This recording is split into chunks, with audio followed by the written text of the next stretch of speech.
मेरी एक बड़ी बहन है सदिया, इसकी शादी कराची में हुई थी। मैं 9 क्लास में पढ़ती थी पर कद काठ किसी 18 साल की लड़की जितना था। कुदरत ने हसन दिल खोल कर दिया था। मुझे अबू जतनी के नाम से पुकारते थे।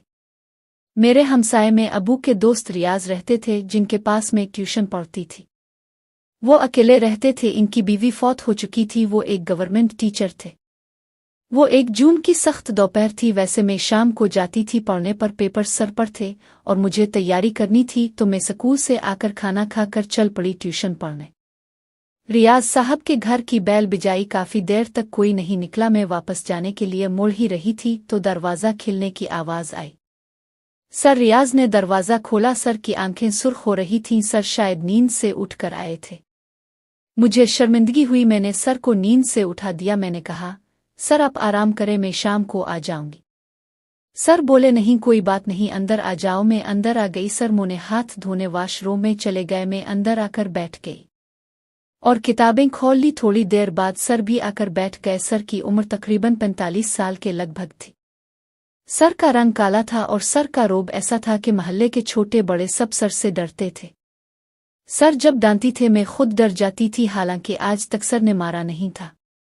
मैंने सर उठाकर देखा तो सर ऊँघ रहे थे। मैंने दिल में सोचा, सर मेरी वजह से डिस्टर्ब हो रहे हैं। मेरी इतनी हिम्मत नहीं हो रही थी कि सर को जग्गा सिक्कों में फिर से किताबों में मगन हो गई थी।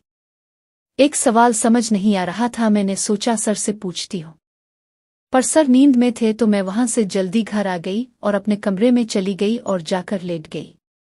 मेरी आंख लग गई। शाम को अब्बू की बाइक की आवाज़ सुनकर मेरी आंख खिल गई।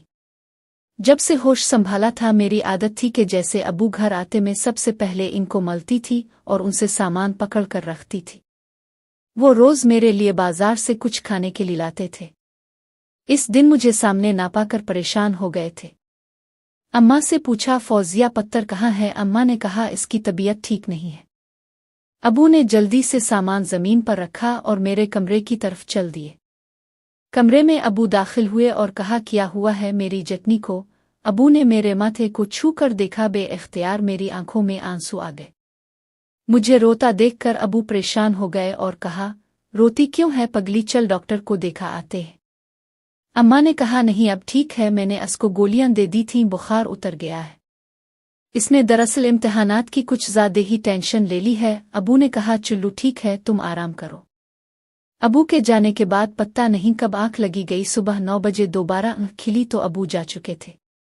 मैं उठी और फ्रेश होकर आई तो अम्मा ने नाश्ता लगा दिया था। हम दोनों ने मिलकर नाश्ता किया, पर हम दोनों के बीच कोई बात नहीं हुई थी। मैंने खामोशी से नाश्ता किया, वरना मैं पूरे घर में सबसे ज्यादा हंस मुख मशहूर थी। अम्मा ने कहा, मैं जरा बाजार तक जा रही हूँ, कुंडी लगा लेना। अगले दिन मैं स्कूल गई। मेरी स्कूल में एक ही दोस्त थी जिसका नाम मारिया था। स्कूल में इसकी रिपोर्टेशन कुछ अच्छी नहीं थी। इसके बारे में बहुत से किस्से मशहूर थे। इसका काफी लड़कों के साथ नाम जोड़ा जाता था, पर मैंने कभी इससे इस बारे में बात नहीं की थी। मैं जैसे स्कूल में दाखिल हुई तो सामने से मारिया को आते देखा। मारिया ने कहा, कहाँ गुम हो हफ्ते से? मैंने कहा, यार मेरी तबीयत कुछ ठीक नहीं थी। मारिया बोली, यार आज खुदा से कुछ और मांगती तो वो भी मिल जाता। शुक्र है तुम आज आ गई, मुझे तुमसे एक काम है। मैंने पूछा, क्या काम है? मारिया बोली, यार स्कूल से वापसी पर मैंने काम से जाना है। अगर मेरी अम्मा का फोन आए तो तुम कहना मारिया मेरे साथ है। मैंने कहाँ जाना है जो अम्मा से छुपा रही हो? मारिया बोली, पागल डेट पर जाना है, अब क्या अम्मा को बता कर जाऊं? मैं बोली, यार तुम कब सुधरोगी? मारिया ने मुझे जेब डालकर आंख मार कर कहा, यार जिंदगी का मजा जितना ले सकती हो लूट लो, कल होना हो।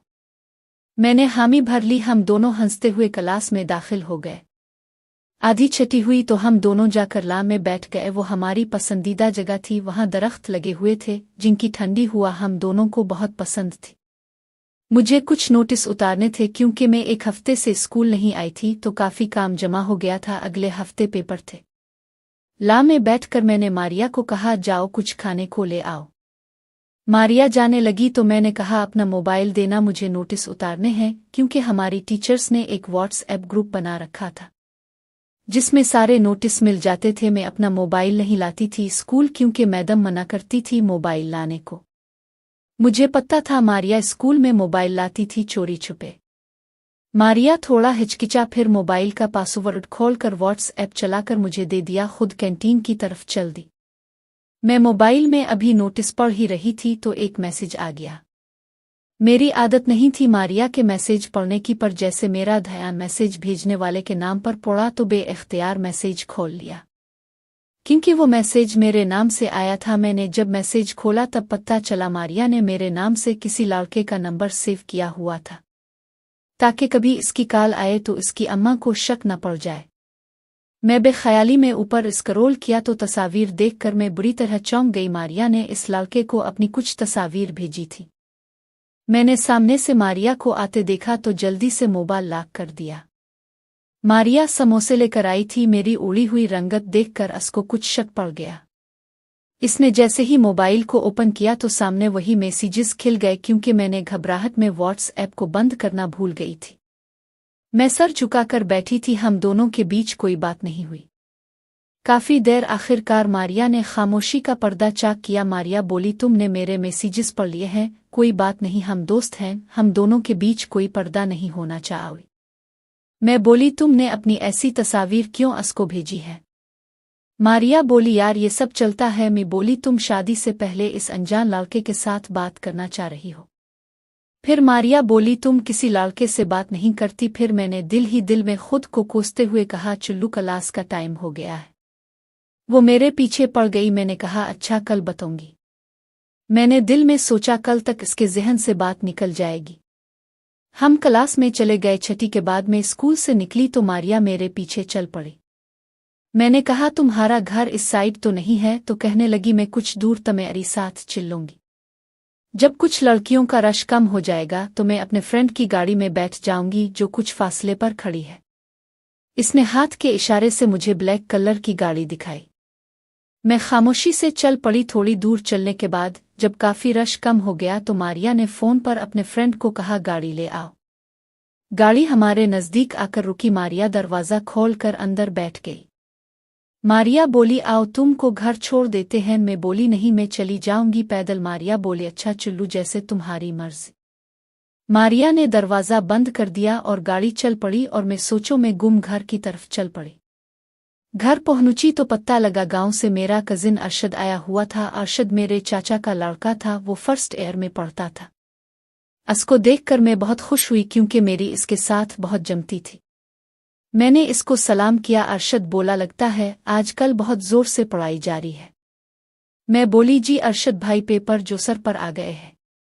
अरशद बोला, अच्छा जी, इसका मतलब है लूडो अब हम पेपर्स के बाद खेल सकेंगे। असल में हम दोनों की शर्तें लगा करती थीं। लूडो में कई बार हम लड़ पड़ते थे। मैं बोली, नहीं, ऐसी बातें नहीं है, हम लूडो आज ही खेलेंगे। अरशद बोला, इसका मतलब है तुमने तैयारी खूब कर ली है। हम दोनों की नोक झोंक देखकर अम्मा हंस पड़ी। अम्मा ने कहा, अरशद बेटे को खाना तो खाने दो, ना हाल ना हवाल। बस आते ही लूडो की पड़ गई। हम दोनों हंस पड़े। मैंने कमरे में आकर यूनिफॉर्म तब्दील किया और अपने मोबाइल को उठा लिया। अभी मोबाइल में मैसेजेस पढ़ ही रही थी कि मारिया की अम्मा की कॉल आ गई। मैंने उनको झूठ बोल दिया कि मारिया मेरे साथ है, हम पेपर्स की तैयारी कर रही है। जैसे ही इनका फोन बंद हुआ मैंने मारिया को मैसेज कर दिया कि तुम जितना जल्दी हो सके घर पहुंच जाओ। मुझे परेशानी रही कि दोबारा मारिया की अम्मा का फोन न आ जाए, पर ऐसा कुछ ना हुआ। सुबह उठकर तैयार होकर स्कूल के लिए रवाना हो गई। स्कूल पहुंचकर मेरी इंटर मारिया को ढूंढ रही थी। क्लास में जैसे दाखिल हुई, मारिया को सामने देखकर सुकून का सांस लिया। आधी छूटी जैसे हुई। हम दोनों अपनी पसंदीदा जगह की तरफ चल दिए। ला में बैठकर मेरा पहला सवाल ये था मारिया से, ये था, तुम्हारी अम्मा को शक तो नहीं पड़ा? मारिया बोली, नहीं, उनको जरा भी शक नहीं पड़ा। इसको छोड़ो, तुम बताओ अपनी स्टोरी, किससे बात करती हो? मैं बोली, छोड़ो, ऐसी कोई बात नहीं। हम काफी देर तक बातें करते रहे। इतने में बेल बज गई। मैंने मारिया को कहा, बातों में हमने कुछ खाया भी नहीं। हम क्लास में चली गई। छठी के बाद मैं घर पहुंची तो अम्मा को परेशानी में घर से निकलते देखा। मुझे देखकर बोली, शुक्र है तुम आ गई। जुबैदा के बेटे को चोट लग गई है, मैं इसके साथ जा रही हूं, तुम घर का ख्याल रखना। अरशद आए तो उसको खाना बनाकर दे देना। जुबैदा हमारे मोहल्ले में रहती थी। इसका एक ही बेटा था जो बहुत शरारती था। अभी स्कूल जाना शुरू किया था, 5 साल का था, पर शरारतों में पूरे मोहल्ले में मशहूर था। अम्मा के जाने के बाद मैंने यूनिफॉर्म बदला और लेटकर मारिया की बातों के बारे में सोचना शुरू कर दिया। अभी 1-2 मिनट गुजरे थे कि दरवाज़ा बजने की आवाज़ आई। मैं जल्दी से उठकर दरवाजे की तरफ पड़ी। दरवाज़ा खोला तो सामने अरशद खड़ा था। मैं साइड पर हो गई। अरशद अंदर आ गया। अरशद और मैं बहुत बार अकेले घर पर रह चुके थे, इसलिए मैंने उसको अंदर आने दिया। अरशद ने अम्मा का पूछा। मैंने बताया कि अम्मा अस्पताल गई है। अरशद ने कहा, यार बहुत भूख लगी है, क्या बनाया है? मैंने कहा, बनाया तो कुछ नहीं है, चिप्स बना लेते हैं, तुम आलू छील दो। अरशद बोला, ठीक है, तुम आलू मुझे कमरे में ला दो। मैंने किचन से आलू लिए और धोने के बाद कमरे में गई तो अरशद बेड पर लेटा था। मैंने आलू उसको दिए, वो आलू काटने लग पड़ा। थोड़ी देर बाद बाहर दरवाज़ा ज़ोर ज़ोर से खटखटाया। मैं अरशद को कहा, दरवाज़ा जाके खोलो। वो दरवाज़ा खोलने चला गया। दरवाजे पर अम्मा ही थी। अम्मा अंदर आकर चारपाई पर बैठ गई। मैंने उनसे आंटी जुबैदा के बच्चे का पूछा। फिर अम्मा ने मुझसे पूछा, अरशद को कुछ खिलाया है? तो अरशद ने कहा, आंटी इसने मुझे आम खुला दिए थे। अम्मा ने कहा, चुल्लू अच्छा है। मैं अरशद की तरफ देख के थोड़ा मुस्कुराई और कमरे में चली गई। दूसरे दिन मैं स्कूल गई और जाकर मारिया से मिली। मारिया और मैं एक दूसरे से बहुत हद तक फरी हो चुकी थी। पेपर्स शुरू हो चुके थे। मेरा पहला पेपर इंग्लिश का था, जो मैंने हसब मामूल 2 घंटों में कर लिया था। मेरी इसकी बहुत अच्छी तैयारी थी। वैसे मेरा मामूल था, मैं पेपर हल करने के बाद भी क्लास में बैठी रहती थी। पर अगले दिन मेरा मैथ का पेपर था, तो मैंने सोचा जाकर उसकी तैयारी कर लेती हूँ। मैंने मिस को पेपर दिया और स्कूल से निकल आई। अभी 10 का टाइम हुआ था। मेरा पेपर वैसे 12 बजे ख़त्म होना था। मैं अपने घर की तरफ चल दी। जैसे ही गिल्ली में दाखिल हुई तो मैंने अम्मा को सर रियाज के घर में दाखिल होते देखा। मैं इसी समत वापस अपने घर की तरफ चल दी। अपने घर में दाखिल होते ही मैं अपने कमरे में चली गई। थोड़ी देर बाद दरवाज़ा खटखटाया। मैंने दरवाज़ा खोला तो अम्मा अंदर दाखिल हो गई। अम्मा ने पूछा, पेपर हो गया? आज जल्दी कैसे आ गई? मैंने कहा, अम्मा वो मैंने पेपर जल्दी ख़त्म किया था आज। फिर ऐसे ही बातें करते करते शाम हो गई। शाम को अब्बा जल्दी घर आ गए और अम्मा को बताया, अरशद की अम्मा को की तबीयत ठीक नहीं है, हमको जाना पड़ेगा। अरशद वाले टोबा टेक सिंह में रहते थे। अम्मा बोली, हम कैसे जा सकते हैं? सुबह फौजिया का पेपर है और उसको घर में अकेले भी नहीं छोड़ सकते। मैं बोली, अम्मा अब मेरी फिक्र ना करें, मैं मारिया को बुला लूंगी, हम दोनों मिलकर पेपर्स की तैयारी भी कर लेंगी। अम्मा बोली, मेरा दिल तो नहीं मान रहा, पर जाना भी जरूरी है, वरना खानदान वाले बातें बनाएंगे। मैं बोली, अम्मा आप मेरी फिक्र ना करें, आप आराम से जाए, मैं अभी मारिया को फ़ोन कर देती हूँ। मैं कमरे में चली आई। मैं थोड़ी देर में कमरे से बाहर निकल आई। अम्मा ने पूछा, क्या कहा मारिया ने? मैंने कहा, मारिया का भाई आ जाए, वो उसको छोड़ जाएगा, आप परेशान ना हो। अम्मा का दिल तो नहीं मान रहा था। उन्होंने बहरहाल तैयारी कर ली और साथ साथ मुझे नसीहतें और ताकत करती जा रही थी, जिनको मैं एक कान से सुनकर दूसरे कान से निकालती जा रही थी। थोड़ी देर बाद अबू और अम्मा घर से बस स्टैंड की तरफ चल दिए और मैं तैयार होने लग पड़ी। मेरा इरादा आज सर रियाज से ट्यूशन पढ़ने का था। खूब तैयार होकर शाम 7 बजे का इंतजार करने लग पड़ी। एक तो मुझे ये कन्फर्म करना था कि अम्मा वाले कोच पर बैठ गए हैं। दूसरी वजह ये थी कि सर 6 बजे तक ट्यूशन पढ़ाते थे। थोड़ी देर के बाद अम्मा का फ़ोन आ गया। अम्मा का पहला सवाल मारिया के बारे में था। मैंने झूठ बोल दिया कि मारिया आ गई है, अब परेशान ना हो। फिर अम्मा ने बताया, हम कोच में बैठ गए हैं। अम्मा के फ़ोन बंद होने के बाद मैं शिद्दत से 7 बजने का इंतज़ार करने लग पड़ी। जैसे 7 बजे मैंने थोड़ा इंतज़ार किया कि बाहर थोड़ा अंधेरा हो जाए। जैसे रात की तारीकी बढ़ना शुरू हुई, मैं छत पर आ गई और इसी तरह छत फलांग कर सर के घर में दाखिल हो गई। सर के घर में चोरी छुपे दाखिल होकर मैं सर की बैठक में आ गई। वहां कोई नहीं था। मैंने समझ लिया सर बेडरूम में होंगे। मैंने बेडरूम के दरवाजे को हल्का सा धक्का दिया तो खिल गया। मैं आहिस्ता से बेडरूम में दाखिल हो गई। सर बेडरूम में नहीं थे, सर शायद वाशरूम में थे, क्योंकि वाशरूम में पानी चलने की आवाज़ें आ रही थीं।